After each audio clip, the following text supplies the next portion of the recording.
Okay, so fun to see you guys. And I'm excited about these crepes. This is a recipe I've had in my box for a number of years, and I was trying to think where that originated. And I like to think my grandma got it from a job she had when she first moved to Illinois. Her and my grandpa were living with the family in Evanston, and he was a butler, and she was the cook. And so we got a lot of fun family recipes from them. So I'm imagining that's where it's from them, kind of romantic, but I'm excited to share it with you. So we have 3 eggs, 3/4 cup of sifted flour, 3/4 cup of whole milk, 1/4 cup of water. We can add vanilla, optional. I'm not going to do that today because crepes are versatile. You can use them for savory or sweet. But if you have vanilla, that's going to be gross if you decide to do a dinner with them. So I'm going to leave it out for today. And then 3 tablespoons of melted butter. That's the secret ingredient. So first I'm going to whisk the eggs in a bowl. And you want to whisk until you can't see any of the whites anymore, because you want your crepes to be a nice even color. If you leave some of the egg white in there, then you'll get white spots. Not the end of the world, they'll still taste good. But presentation is everything. Okay, not everything. Then we're gonna add the milk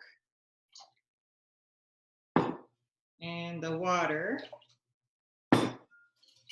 Oops, might be in the way. Your batter is going to be super thin. We're going to add the flour. Okay, one question, Stephanie. Yeah. I have one too. So I wonder, since I usually just have skim milk here, can you do 1 cup of skim milk instead of the whole milk and water? Absolutely. You can do whatever form you want. Your texture will be a little bit different. Your taste will be a little bit different, but it's definitely a healthier version if you use skim milk. When you use flour in recipes, when it says sifted, do you measure and then sift, or sift and then measure? It depends on how it's written. Okay. If it says 3 cups of flour sifted, then you would measure it and then sift it. Okay. If it says 3 cups of sifted flour, then you would sift right into the cup. If you do it opposite, so you just have to pay attention to the way it's worded. Mm-hmm. Otherwise, you'll end up with more or less flour than you actually need. Great. All right, so it's nice and thin. Then I'm going to add the butter.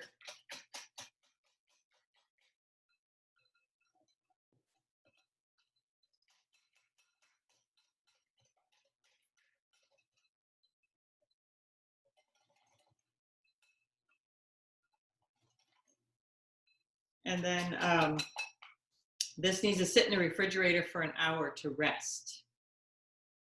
So you cover it up, put it in your refrigerator for an hour and let it rest. And what happens there is it gives time for the proteins in the flour to combine with the fat and the milk and all that. And that's what gives you the good flavor and the nice texture. So I would cover this and put it in the fridge. But just like the magic of TV, I've already mixed up a batch. So I'll get that out of my refrigerator and set up my little stove, and then we can make some. So you can see there's a few little bubbles on the top, and I'm just going to stir this up a little bit as things settle. Can you hold it a little closer to the camera just so you can see it better? See how thin that is? Yes. Like super runny. Yeah. Okay, thank you.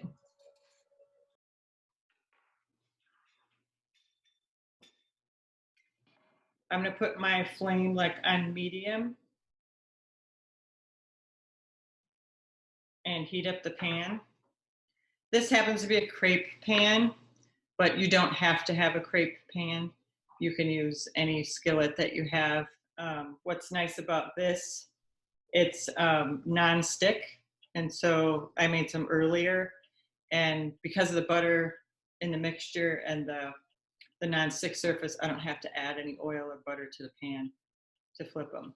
But depending on what kind of fry pan you have, test one out and see if you need some oil. This is a 9-inch skillet. And so if you have a smaller skillet, like an 8-inch, you'll use about 1/4 cup of the batter. But the 9-inch seems to need like 1/3 of a cup. I'm going to test out my griddle to see if it's ready.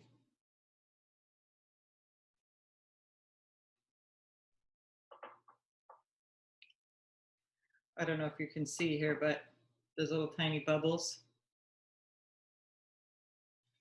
And you hear the sizzle.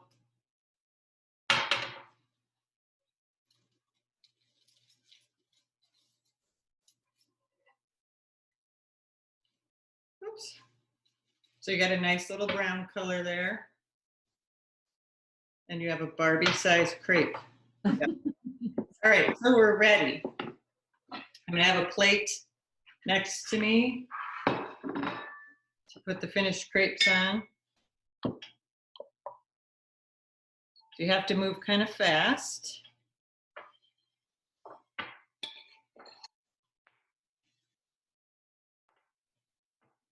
And it's okay if the edges aren't perfectly round,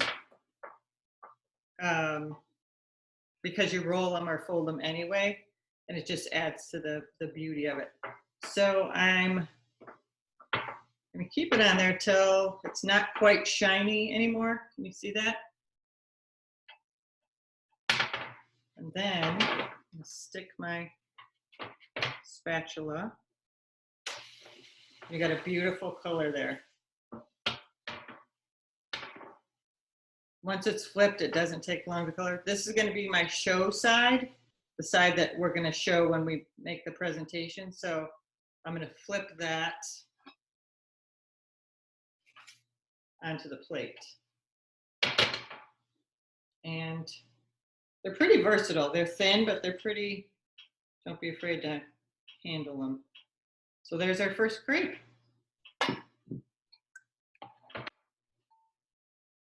Don't be discouraged if your first few don't turn out how you like. You can feed them to the dog or eat them anyway, but it takes practice. You want them super thin, so I think I could almost use a little bit less than 1/3 of a cup. Karen, maybe you remember a restaurant called the Magic Pan? I do. That was like, when I was growing up, that was like our favorite restaurant to eat at. So we would save our babysitting money. Oh, Out to Hawthorne. Yeah. And they made dinner crepes, they made dessert crepes. So you see I got a little tear there, but that's okay. I can just roll that up. We can hide that. Yeah. Still got nice edges there. So I have another question, Stephanie. Yeah. Is it the same recipe or changed in some way for if you're just making Swedish pancakes? Is that a different recipe? You know, I can't say I've made a Swedish pancake, so I don't know what's in the recipe, but I do know like every ethnicity has their own kind of pancake. I'd have to look that up. Have you made them? No. Oh, okay. Well, So yeah, on your trips to IKEA, you could get some lingonberries, right? we have them in our fridge. plenty of them. Yeah. Hi, Delia.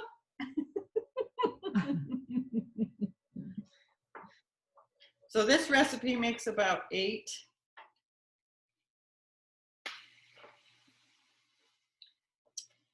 You can keep these in the refrigerator if you want for about 2 weeks. Just put a piece of wax paper in between them.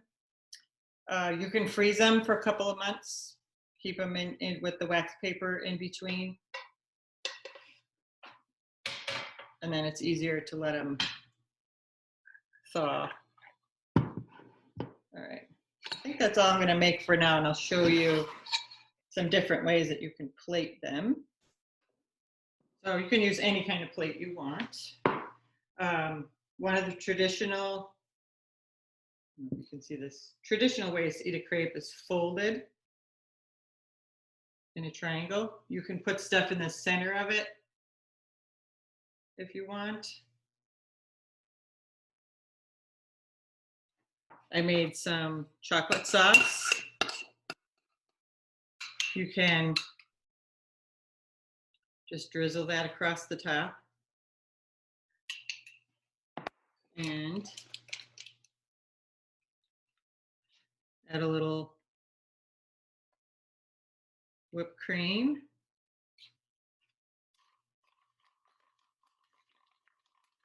A bit of chocolate on top. What was the last thing you put on, like with the grater? Was that chocolate? Well, this was like a Hershey bar in a grater. So just grated it right on top. If you don't have a Hershey bar, you could use chocolate chips or candy bar, whatever you like. Looks amazing. Yeah. Karen, I think back in 1994, we were at your house for some dinner, and it was Valentine's Day, and you had the cutest little table. I was just like so inspired. Oh, that's Every plate had one of these. fun. Stephanie. Oh, I went out and found some of these. Stephanie, look at my. Oh, a photo bomb. He's ready. Look at that. So that's one way to plate. Now you've inspired me, Stephanie. Oh, good. So Well, we're even. awesome. I made a little fruit sauce, and we're going to put some in the bowl. Add some whipped cream.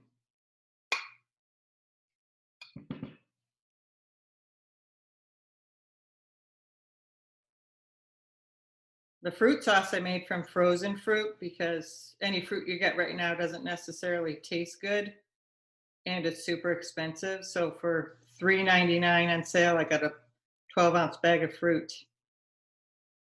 to make this. So Is it raspberry or is it a mixture of fruits? it's a mixture. It's raspberry, strawberry, and blueberry. Yum. So I'm gonna put my crepe there.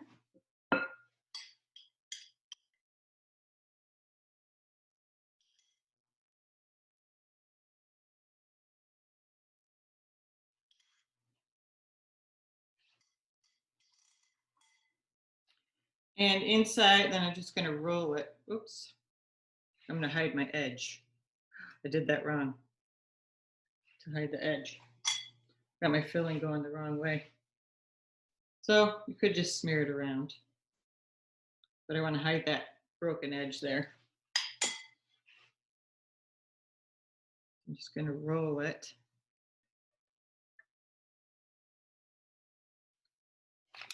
Do a little whipped cream thing. And then I'm sure Ross did this for you when he made them for you for Mother's Day, right?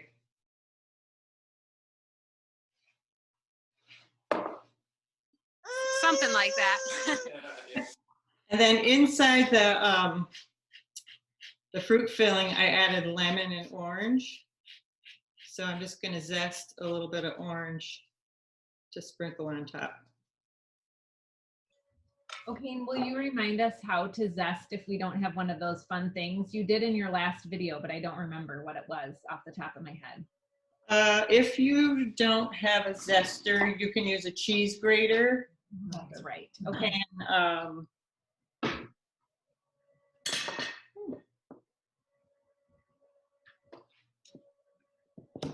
you can slice off You see this? Mm-hmm. Yeah. Just the very top. Try not to get any of the white because that's the bitter part. Oh. And then slice it super thin. Mm-hmm. So you could take one of these and tie it in a little knot and add it. You could just dice it up super small Yeah. and sprinkle it. But just that little bit, it smells really good and just really is a nice compliment. If you're a fruit and chocolate person, you could add a little bit of chocolate with your fruit if you want. Does that help with the zesting? Yes, thank you. You can also add a little powdered sugar to make it look like snow. That looks beautiful. It's so pretty. Well, I wish you could taste it. Me too. I'm thinking maybe you just slide it out your back door and we'll run over. Yeah. All right. So for a dinner crepe, you could do ham, broccoli, and a cheese sauce. Chop it up, roll it in there. Any really kind of combination that you like. You could do a chicken divan. If you had leftover stew, you could do that. But it's really super fun. One more way to fold.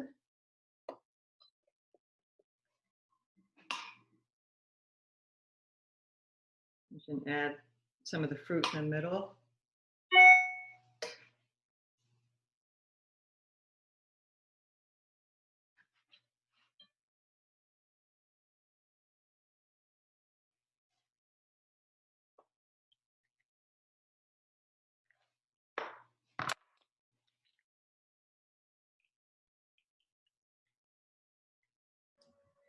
We'll be right over. All right, come on down. It looks so pretty. I love how many different ways you can fold them to make them look so different. Yeah. Well, if that's all we got. Thank you. That was amazing. Thanks, Steph. This was so fun. Well, thanks for sitting in and Thank you. sharing your thoughts. Yeah. All right. Thanks, friend. See you soon. Bye-bye. Awesome. Thank you.